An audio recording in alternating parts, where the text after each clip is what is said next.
Is that what you were working on the other day? Sounds interesting. Yeah, it's working. It's a great little EP. He plays it much better.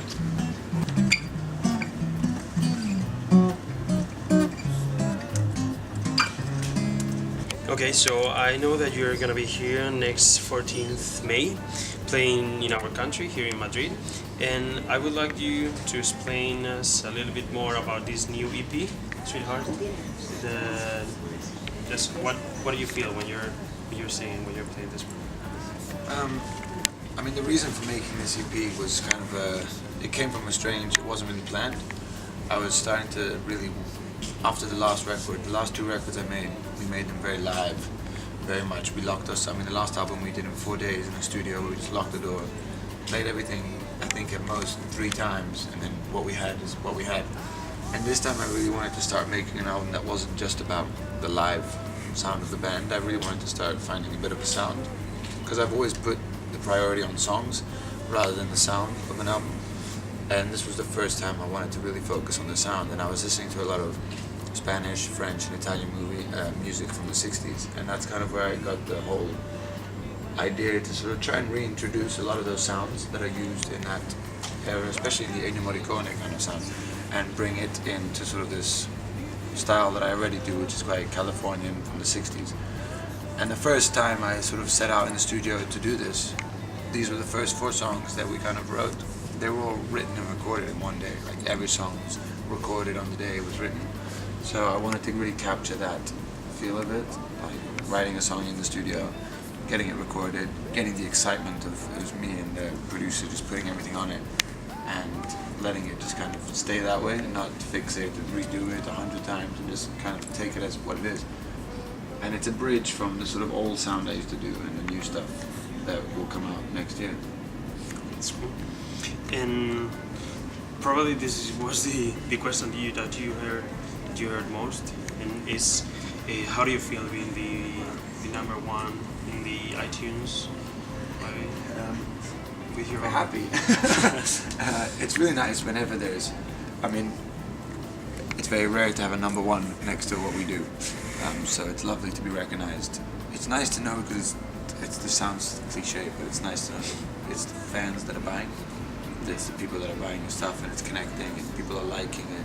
It's nice to know your fans are there, like waiting for stuff, because that means they like what you're doing, which is always something I find really exciting. I think some artists find it a bit of pressure, but personally, I think there's nothing better than knowing that there's people there that are actually going to listen to the stuff you're making. I think it makes the whole process a lot more fun. And so yeah, getting to number 1 in the UK was on the singer-songwriter charts, but it was a beautiful. I mean, it was a beautiful moment. It was nice because everybody involved in it has been working very hard at it, so it wasn't one of those things that just happened just because of the music. I mean, I'm very grateful to the music for doing that, but I'm more grateful to everybody that sort of made that happen, because that's usually why you get there. Yeah. As you said, you consider the song instead of the sound. And what do you think is the most important in one song? Just the sound or the lyrics?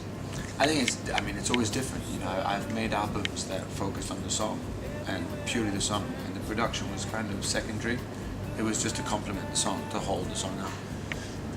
This last stuff, I've kind of approached the complete opposite. I've tried to find the sound first, tried to find the rhythm, the groove, the drums and the bass, and then when I find that, throw a song into it, try and let that be the inspiration, which is really fun, and it comes out with something very different. But it's quite liberating, and it's just coming out with a whole new sound, which feels a lot more genuine in a weird way, because I'm not worrying so much about the song. It kind of feels like it's a bit like if you're freestyling over something, you kind of capture like the essence of who you are. And doing this process has been really fun, but it's also, I think, it's meant that the result is quite something I've never done before or I've never heard before. So it's nice to listen to music that we're making, and it sounds original, which is nice. And one question that probably also so many people ask you is that you put yourself in your songs, and why do you do this? I mean, it's just to help you to understand you, or do you actually want to help other people to understand themselves? I think I think it's kind of both, if I'm to be honest. Like, I think one of the things that I discovered, the mysticism of songwriting, which really attracted me to songwriting at a young age, was the kind of killing two birds with one stone. And I found this very much with my friends and even with my family, that I would be able to express something I was going through or something I was feeling or seeing in a song, and it would help me, but it would also help the friends I was playing it to. Or not necessarily help, I don't think it's helping anybody, but it would be comforting. It was a comfort to either members of my family or my friends. I think that's the beauty of music. It is comforting. It's sometimes it can be cold, but most of the time I think there's something lovely about hearing a song you used to hear when you were a child, or hearing your favorite song now. That feeling of like owning it, of making it yours, is lovely. And yeah, I think both of those things are really addictive. I don't ever write a song because I want to help people. I would love to say that, but that wouldn't be true. But I do love the fact that a good song can do that, and I like that aspect of it a lot. And just to summarize a little bit, like, which one do you think that it would be the song that you like the most to be playing on one live show? I mean, that's impossible to answer. It's like, you know, Or at least it's like your kids. I think it is the cliche of, I think Dolly Parton says it's, what did Dolly Parton say? Oh yeah, my songs are like my children. When I get older, they can take care of me. And that's kind of how I feel about it as well. It was something like that. I paraphrased it, but it was something like that. I think for anybody who writes, the last song you write is always a bit exciting compared to the others, because I'm still blown away every time a song is finished.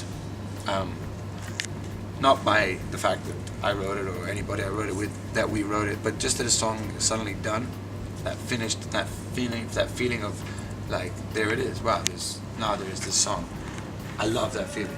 It blows my mind that can happen, and I kind of always feel a bit like Tom Petty says, you know, it's not about the songwriters, because I don't ever feel like I've even written a song, that it's mine. It just feels like you're lucky to channel it, like a lightning thing with suddenly, because you know, you can sit days and nothing's there. If you were a great songwriter, you should be able to do it all them, and that sometimes there's nothing there, and then suddenly you pick up a guitar, and in 10 minutes, boom, you've got a song. And I would love to say, oh, that's a muscle. No, it's luck. It's like, it's this magic thing that sort of just happens, and I'm very grateful to that, and I'm still very excited by it. And so usually the last song I write, I always want to play my new song, always at a show. Yeah. I sometimes get told not to do that, but you know, now especially with the days now where everybody films everything, and it's kind of, you don't want your stuff out there too soon, because it's not always good, even though you get excited about it. Doesn't necessarily mean it's going to be good. But yeah, usually the last song was always mine. And I mean, I don't know if you're able to pick one song that you think that probably people like the most. Huh. I mean, just not the one that you have on. It's really different every country, and that's something every city is actually different. In Italy, for example, they really like really melodic, dramatic. In England, they don't really go for that. They like the more punchy. It's more about the groove.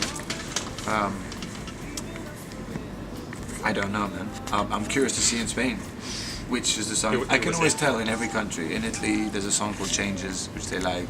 In England, Not Worthy. It's definitely Not Worthy and Knock Knock in Italy. In England, sorry, and Sweetheart seems to be going down really well in England. So yeah, I think Sweetheart went down really well in Italy as well. So I'm happy with that. It seems to be going down well. Nobody's throwing stuff at the stage. And I mean, I don't know if you're preparing just one, like a preview of the new album for the concert, for the live show that you have here in Madrid. Well, the concert here is going to be playing all the stuff from the new EP.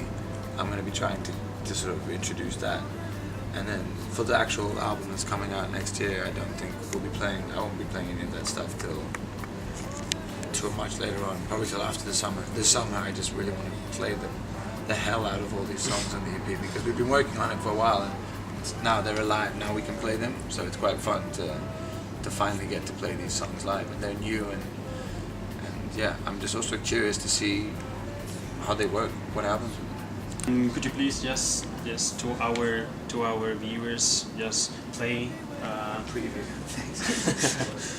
Feel very special. This is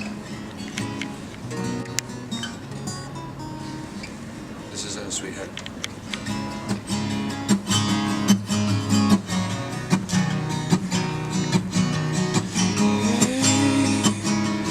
My. Summertime. Everywhere I turn tonight looks like paradise. Hidden in your eye. Lightning strikes anywhere and sometimes twice. I'm so happy now. Happy we survive. All the little pieces keeping us together, tearing us apart. All the little secrets leaving us forever, buried in our hearts. And I won't go taking you home, sweetheart, for you, unless you want me to.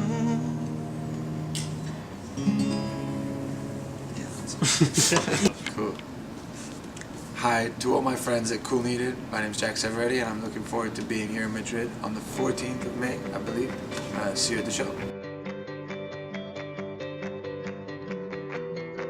There's a full moon on the night, and a sadness blowing heavy in my soul. This looks great. Yeah, I mean, I think we're trying. This looks really cool. I'll just be like, oh, hi, friends. I don't know